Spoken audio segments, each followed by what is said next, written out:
আসসালামু আলাইকুম রহমতুল্লাহ বারাকাতু। দূরের ও কাছের সকল সুন্নি ভাই এবং মুসলমান ভাইদেরকে আন্তরিক মোবারকবাদ জানাচ্ছি পবিত্র কাবা শরীফ থেকে। আজকে আমি গুনাহগার পাপী মানুষ, কালকে মদিনায় যাব, আজকে শেষ তোয়াফ করে নিলাম। আল্লাহর মেহেরবানি, আপনাদের দোয়ায় আমি হজে আসওয়াদ চুমা দিয়েছি, কাবার গিলাপ অনেকবার ধরেছি, দরজা ধরেছি, ধরে আপনাদের সবার জন্য দোয়া করেছি। তো আজকে আমি অদম গুনাহগার, আমার মনটা ভালো নেই, কারণ বাইতুল্লাহ শরীফ ছেড়ে আমার যাইতে ইচ্ছা হয় না। আজকে 9 দিন পার হয়ে গেছে,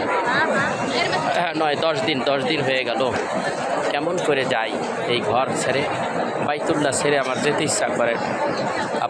আপনারা আমার জন্য দোয়া করবেন, আল্লাহ যেন এই ঘরে আমারে আসার মতো আবার তৌফিক দিয়ে দেয়। দেখেন অবস্থা বাইতুল্লাহ। শুধু আমি আপনাদের জন্য সবার জন্য দোয়া করি। এই সেই বাইতুল্লাহ, যেই বাইতুল্লাহ ধ্বংস করার জন্যে সেই পূর্বের থেকে কত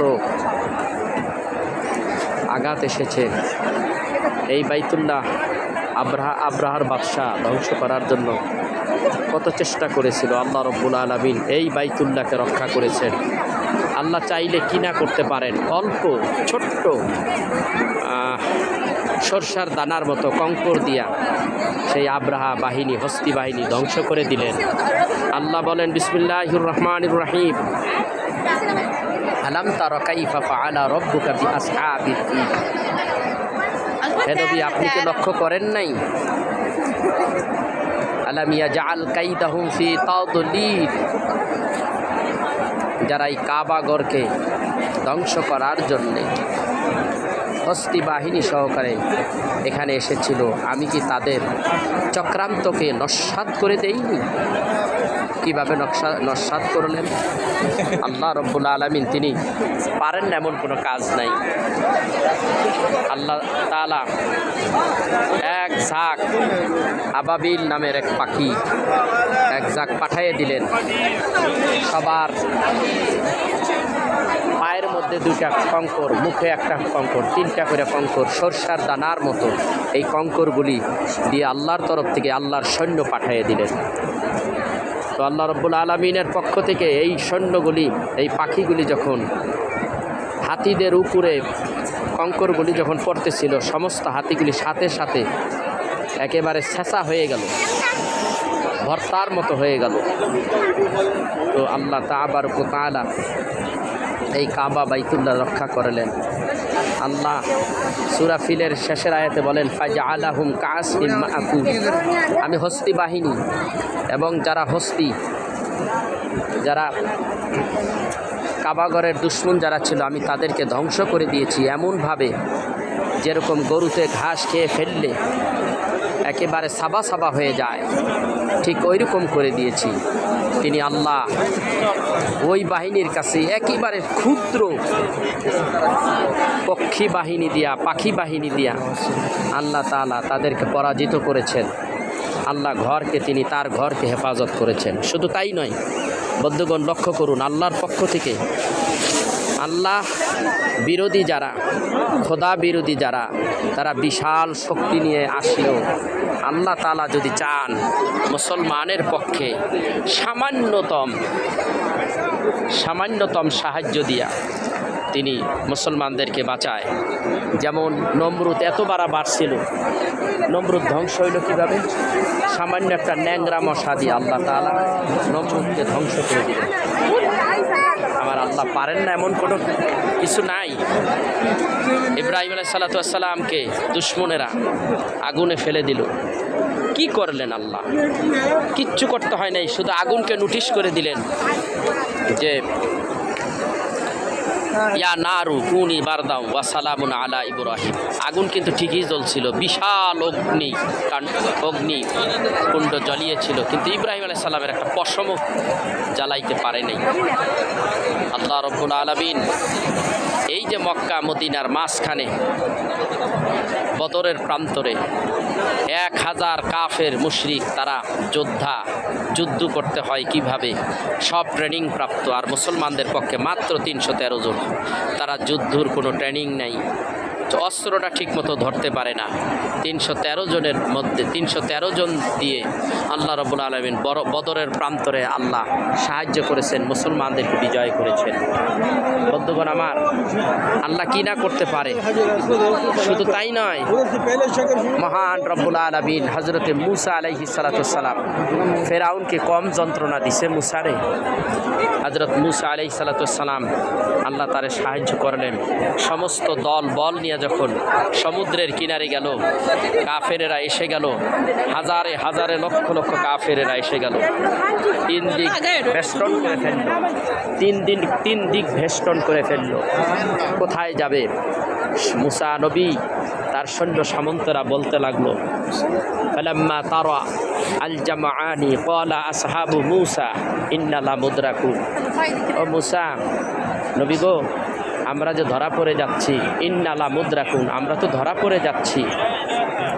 হ্যাঁ, মূসা আলাইহিস সালাতু সালাম সঙ্গে সঙ্গে আল্লাহর উপর ভরসা রেখে তিনি বললেন, দেখেন কি বললেন সেটা আমি বলতেছি, তার আগে বলি, তার সামনে সমুদ্র সাঁতার জানে না, পিছনে বিশাল কাফের সৈন্যবাহিনী যারা মূসা নবী এবং তার দলবলদেরকে পাইলেই হত্যা করে ফেলবে। এই তো কাছাকাছি একেবারে। এমন বিপদের মধ্যে হযরতে মূসা আলাইহিস সালাতু সালামকে যখন বলা হলো, ইয়া মূসা ইন্না লামুদরাকুন, আমরা তো ধরা পড়ে যাচ্ছি।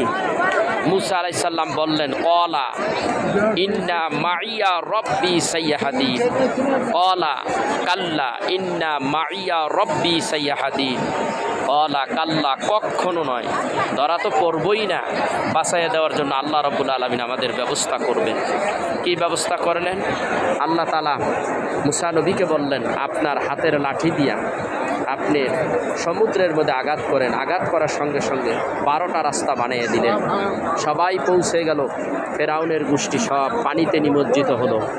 আল্লাহ তাআলা সামান্য একটু, এত বিশাল বাহিনীর জন্য, এত বড় শক্তির জন্য সামান্য একটুখানি নজরানা, সামান্য এত বড় বাহিনীর জন্য সামান্য একটুখানি সহযোগিতা, আল্লাহর এই সামান্য সহযোগিতায় আল্লাহ মুসলমানদেরকে বিজয় দান করেন।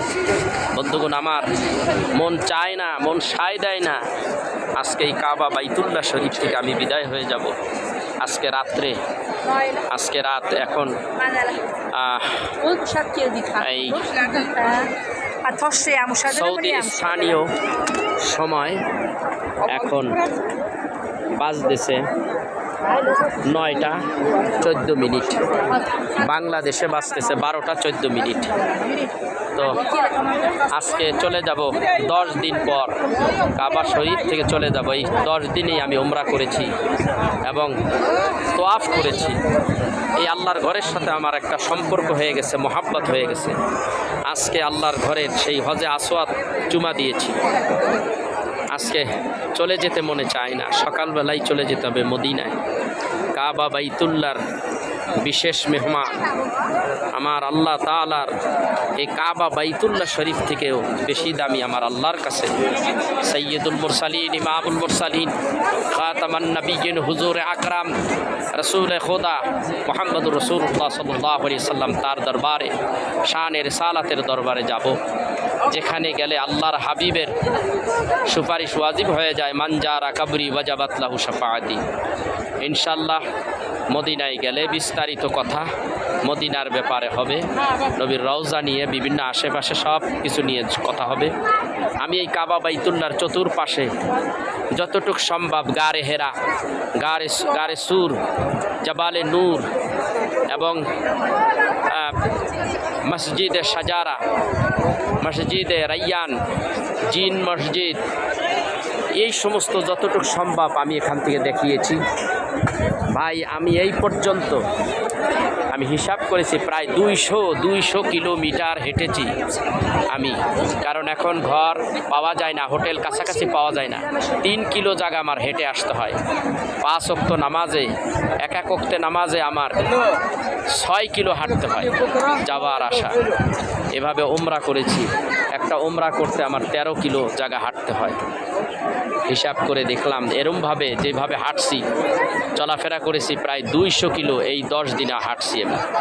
আপনাদের দোয়ায়, মেহেরবানি, আল্লাহর দয়ায়, আল্লাহর মেহেরবানিতে আজকে আপনাদের কাছ থেকে এই বাইতুল্লাহ শরীফের কাছ থেকে বিদায় হইতে মন চায় না, বিদায় হচ্ছি। আমি আপনাদের কাছে দোয়া চাই, আমিও আপনাদের জন্য দোয়া করি এবং এই বাইতুল্লাহ শরীফ থেকে আজকে বিদায় হচ্ছি। তবে আল্লাহ যেন আবার বাইতুল্লাহ আসতে পারি, আপনারা দোয়া করবেন আমার জন্য, আপনাদের জন্য দোয়া করি। বিশেষ করে আমি মদিনায় যাচ্ছি কালকে, কাবারও কাবা মদিনা, সেই মদিনায় যাচ্ছি, আমার জন্য দোয়া করবেন। আসসালামু আলাইকুম ওয়া রাহমাতুল্লাহি ওয়া বারাকাতুহু।